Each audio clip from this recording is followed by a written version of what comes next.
Good evening. God's blessing and protection be upon all who share and participate in the celebration of the Eucharist in this 13th Monday, 13th week in ordinary time. The Gospel today is the version of St. Matthew, which we heard yesterday. That was St. Luke's, but it's the same. One of his disciples said to him, "Lord, let me go first and bury my father." But Jesus answered him, "Follow me and let the dead bury their dead." The church took this literally before Vatican II. The president of the Divine Word College, 1970, I was regent there, was Joseph Bates, SVD.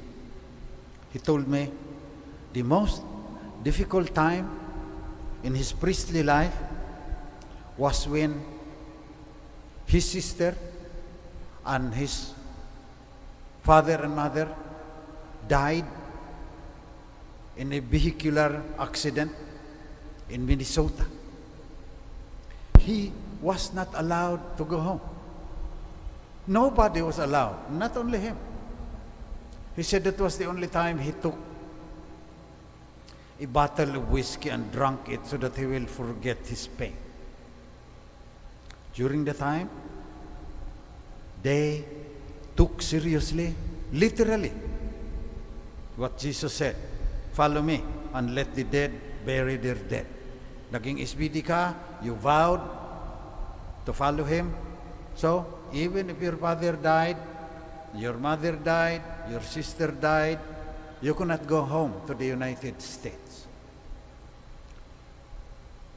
It was a very literal understanding. But the point is, Jesus alone. And that's very difficult to do. The firm commitment that is asked, that is required of every disciple, not only Joseph Bates who died already, not only us who have the vows, firm commitment is needed. You have to be resolute, you have to be determined. Otherwise, we will not be worthy of the name disciple. And that's why I would like to mention to you today, habits of the heart. Firm commitment does not happen overnight. Starts from childhood. So if you have parents who taught you discipline, thank God.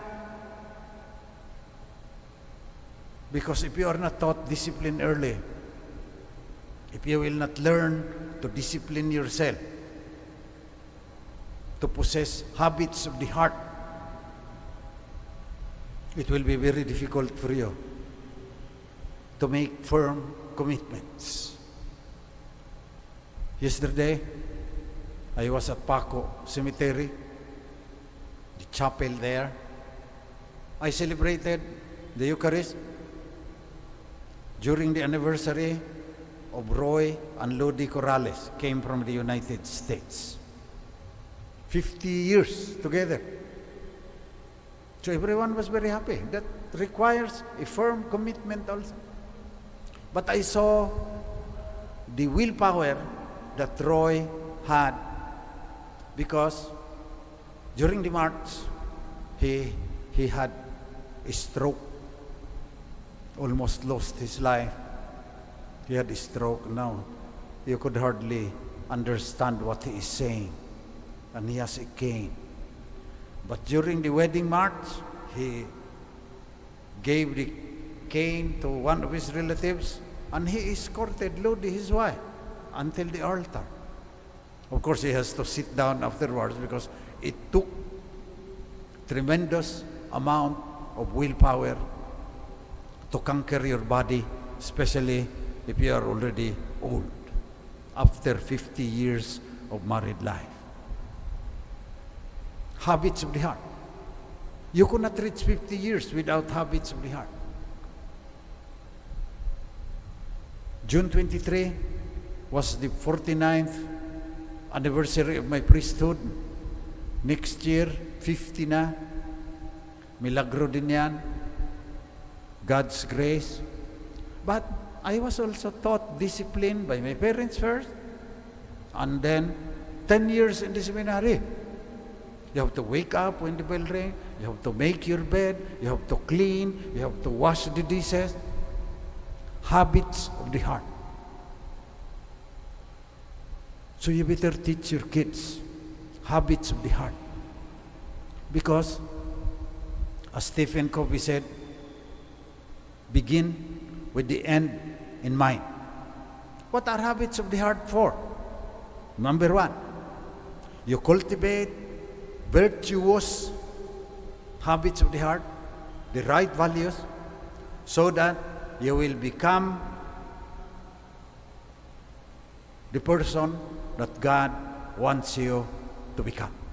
To be the best, to be all that you can be, to the best version of yourself. Yan yung number one. Self-actualization ang tawag ni Maslow dyan. But it is in wholeness, integrity, as the objective of our spirituality. And that's why we cultivate virtuous habits of the heart. The second is that you will have deep relationships. Sinabi ni Daniel Goleman, emotional intelligence. Maraming mga tao, wala daw emotional intelligence kahit mataas ang IQ. So they could not relate well. And the third would be to leave a legacy. To make your life make a difference as you engage in a meaningful quest. So yung tatlo, tinatawag ko yan na integrity, wholeness, self-actualization, solidarity, deep relationships, love God, love your neighbor, love Mother Earth, and the third would be to produce something. Children can be that, write a book, build buildings. As long as you help the human race continue in its evolution, because that is the will of God. Tumulong ka. Lalo na ngayon, ang dami nating problema. Anong maitutulong mo para hindi magutom yung maraming mga bata? Duduble, triple ang gasolina.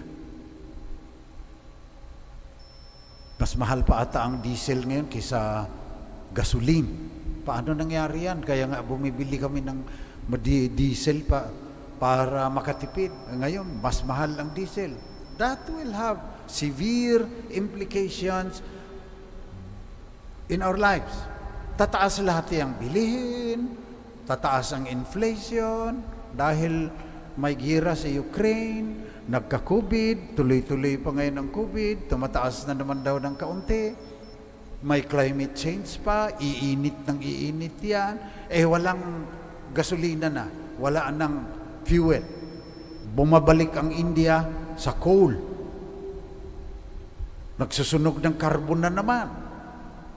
Mapapadali niyan ang climate change dahil yung maduduming hangin ng coal aakyat sa atmosphere. So you have to ask yourself, what habits of the heart, what virtues should I cultivate so that I can be the best that I can be, as God intended it, so that I will have deep relationships, fulfilling relationships, firm commitment. And the third is to produce something as your legacy.